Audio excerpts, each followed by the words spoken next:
Hello everyone, and welcome to another Starcraft 2 video with me, Gumjabar.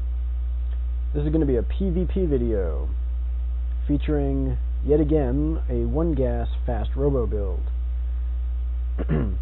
I've been doing this build a lot lately in PvP after the new patch, and I think it's really good, mostly because of the Immortal buff. But yeah, this is a build that lets you expand aggressively and safely against virtually everything, and it holds off early aggression. It's just really solid. So we're going to look at 2 games today, in which this first game I hold off a 4-gate, and we'll show what my game plan is for close positions on some maps. And then the next game we're going to look at will feature an early expansion when I know that my opponent is teching. And we'll see how I hold off a 1-base all-in. So, of course, this opening bit is pretty standard. Doing a 12-gate, it depends on the map whether a 12 or 13 gate, or pylon scout or gateway scout. I'm still messing around with these things because now that it's patch 1.4, everything's totally different. You can, I think, get away with 13 gating and pylon scouting every game because you don't need to get the fastest warp gate possible. But, you know, we're going to see what is going on. So he gets in here, doesn't see anything unusual, obviously.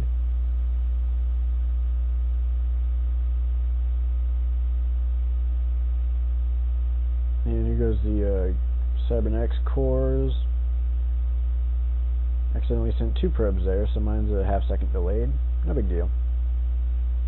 Now, in these positions, a lot of the time I really recommend you gas steal here, because I don't see him taking his gas.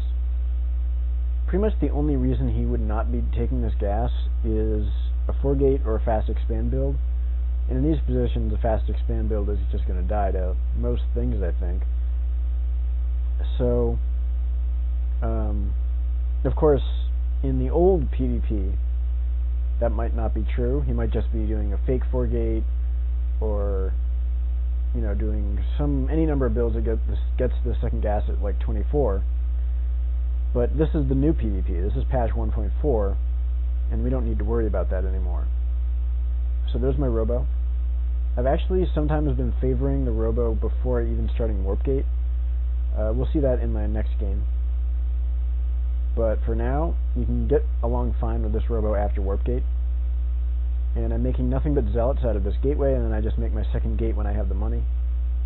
And then I'm going to make my pylon at 24 supply. And I'm cutting probes here, so I'm at 20 probes. I can start making probes again right about now if I need to, but it's not that big a deal. So my opponent is 4-gating, in fact. And I'm setting up the proxy pylons. So what he saw from me is very little, but he left my base way too early. And in fact, one of the weaknesses of my style is that he has perfect scouting information until this Immortal shows up. He can run away from these Zealots forever, basically. So I'm chrono boosting out the Immortal, 2 chrono boosts on that, and I'm making some amount of Zealots. I get here and I spot this, so this is obviously 4-gate.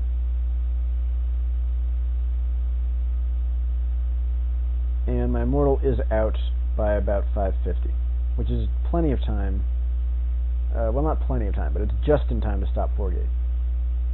So we're going to see his attack coming in.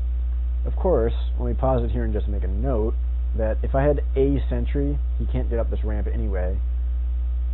So a 2-gas 1-gate Robo will definitely hold 4-gate as well.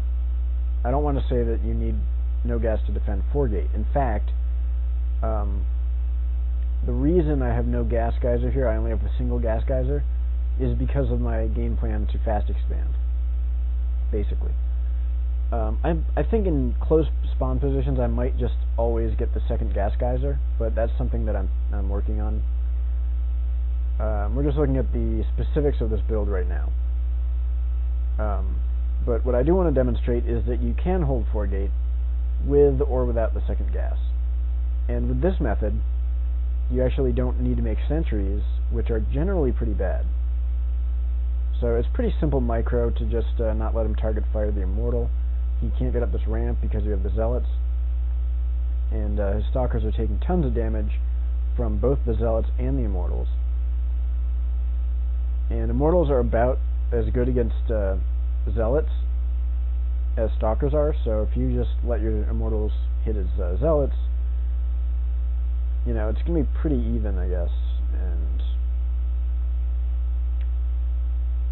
yeah, I mean, this defense is really not that difficult. So you can see that now I'm taking my second gas. I do this at about the 6-minute mark and build this gas geyser.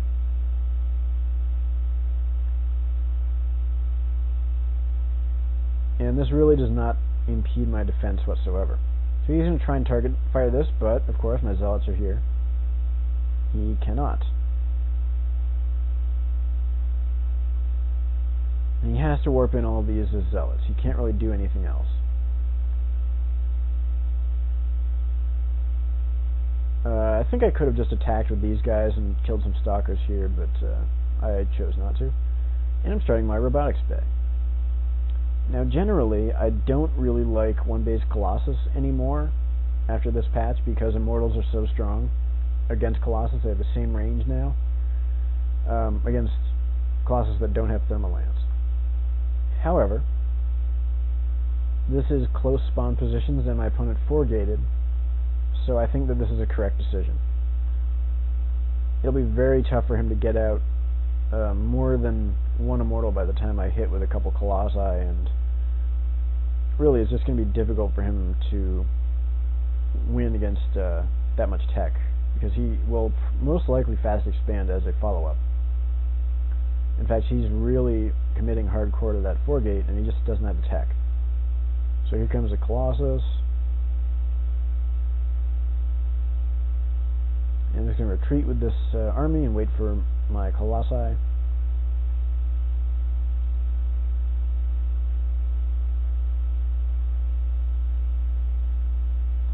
Now notice, of course, I'm still only on 2 gates here, and I'm spending my money pretty adequately. As long as you're constantly using this Robo Bay, or the Robo Facility, you can actually afford more than 2 gates. So just to keep that in mind. And I will also quickly mention that I have basically nothing that can shoot air, even though these Immortals can angle their guns up by like 10 degrees. That's like 45 degrees, man. They still can't shoot up. It doesn't make sense. But you want to watch out for 1-base Stargate plays for sure. But in close positions like this, that would sort of be a suicide for our opponent anyway. And in farther positions, what we're going to do is get our expansion up much earlier than he can do any damage with the Phoenixes, and we're just going to be in really good shape. So squeeze out this Observer whenever I have the opportunity. Making another gateway, and I'm going to go prepare for the push. He of course has like no units at all, because he's decided to get a Robo and a Twilight Council and an expansion, and yeah, that's not going to fly, so we're just going to kill him.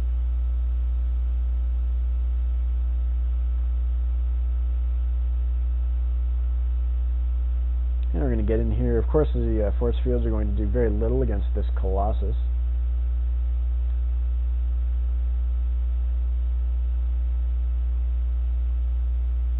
And that's going to be game. So we're going to jump right into our second game right now. Alright, here's our second game between myself, Gum Jabbar, and my opponent, Miles Davis. The last opponent that I played was Mind in that last game. And let's bring up the handy-dandy overlay. So this is going to be the same build. Let's put it on ×4 a little bit here.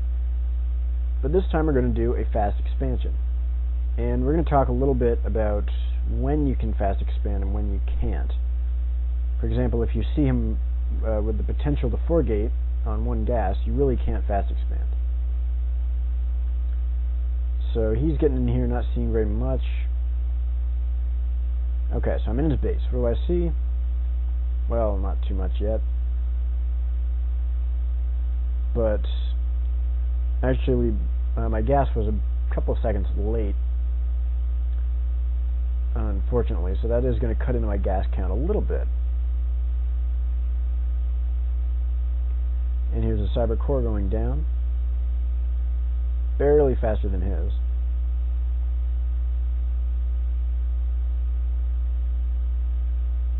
Now, right about now is when most players are taking their second gas. He is, of course, starting his Zealot first, which is also kind of standard. So here's a recently discovered trick. You can place your probe right here, and he cannot create this assimilator until he gets your probe off of there.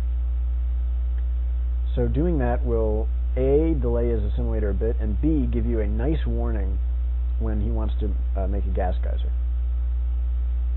So I did spot this, and while that doesn't entirely rule out 4-gate, it makes it much less likely, and if he does it, he'll be 75 minerals down also, so, you know, that's like a Zealot down, or a Stalker down. So, in this game, we are making a Robo before we even start Warp Gate. Warp Gate isn't that necessary in this early stage of the game. It's really not a big deal, because we're just making Zealots, and you can have Zealots spawning out of your gateways, and it's not that important. So, our opponent, Miles Davis, is going to be doing a kind of similar-ish thing. He's going for a Robo after 2 gates. So he's being a little safer. Mostly because he spotted that 1 gas geyser. Oh, he did see the Robo, actually. He saw this Robo being built, and pretty much he's going Robo himself, but later than me. So I do still make that immortal. And the 4-gate timing is right about now. So he could be 4-gating me now, but he's not. And I know he took a second gas, so I'm already pretty convinced he isn't. So I'm going to expand immediately. This expansion at about 6 minutes is going to be faster than virtually any other expansion build. I mean, most people don't have an expansion build in PvP. They're going to possibly do like a fake 4-gate pressure using 1 or 2 warp gates while expanding, and that'll go down around the same time, maybe slightly faster. But if he does that, of course, we're going to instantly crush it, and we have to scout if he's doing something like that. If he is, I think that the best option is to do a warp prism 4-gate, like immediately. But I haven't totally explored that situation yet. So after I get this nexus down, and I'm making units, only then do I go ahead and make this second assimilator. You really want to use your minerals as an advantage, because Zealots are good, Immortals are good, and Stalkers are pretty good. But you don't need that many Stalkers, and you certainly don't want any Sentries, because Sentries are just bad in PvP in the mid to late game. Obviously there are uses for them in the early-ish game. And now, I don't know what's going on in his base, so I'm going to make a warp prism. Or I do know, excuse me. I know what he's doing. I spotted the robotics bay with my observer. I'm sorry I missed that, but yeah, I made this observer after I had 2 immortals, plus the expansion, obviously. I got in here, I saw the Robo Bay with no expansion. This is a fantastic position to be in, and we'll see why very soon. So the reason I immediately get this warp prism, once I spot the robotics bay, is so I can put immortals into it. You don't even need to strictly do this anymore. Immortals and Colossus without Thermal Lance have the same range, but the Warp Prism helps a lot to get good flanks and position on them, and it gives you a bit of map control. For instance, I can do this.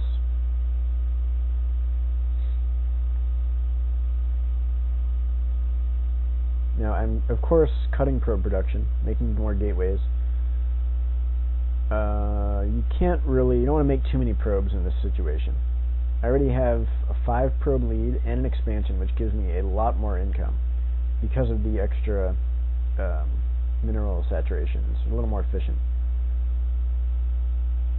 And now I'm just making units, mostly Zealots and Stalkers. And it's okay to have 1 sentry for Guardian Shield, because that also affects Colossus, which is new to this patch. So I'm making more gateways, using my Robo Bay constantly. Very important to do that. And he, of course, going 1 base Colossus, has almost nothing that can shoot air. So I can just sort of be active with this Warp Prism, threaten things, keep tabs on his army. And I'm quite confident right now with this army that I have. I mean, I've had my expansion up for about 6 or 5 minutes now.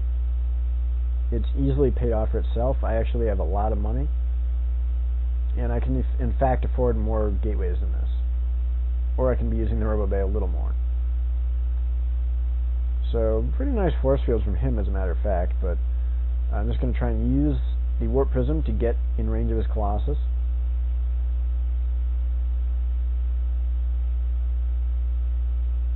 And now I target fire the Colossus with my Mortals and Stalkers,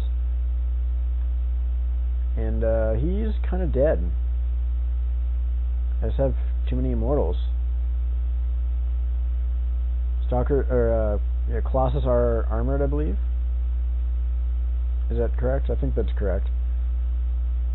So the Immortals do a ton of damage against them.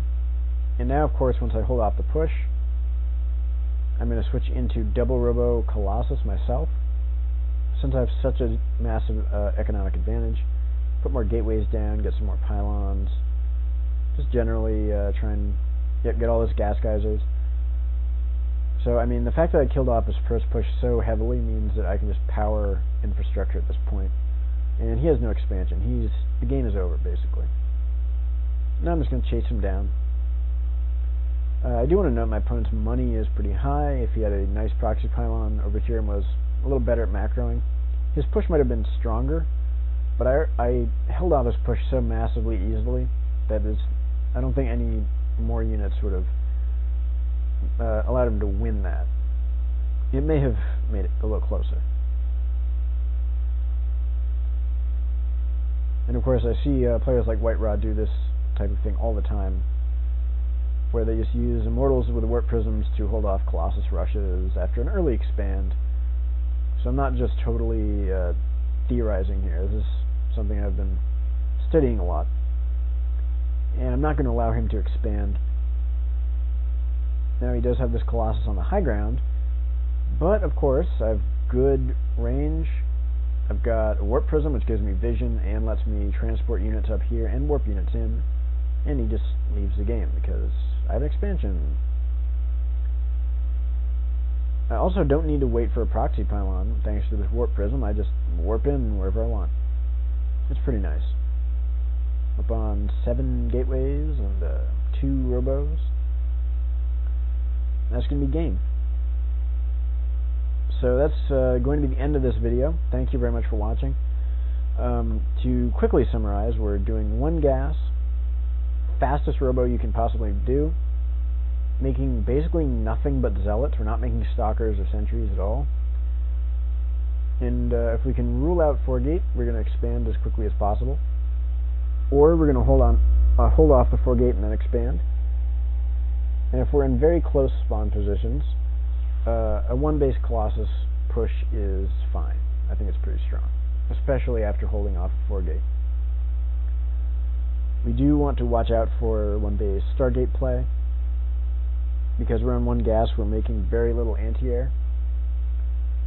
And if we spot one base Stargate, the fast expand will be very useful, but then we just want to throw down a bunch of gateways and make a lot of stalkers and zealots. So that's going to be it, and stay tuned for more videos. Bye.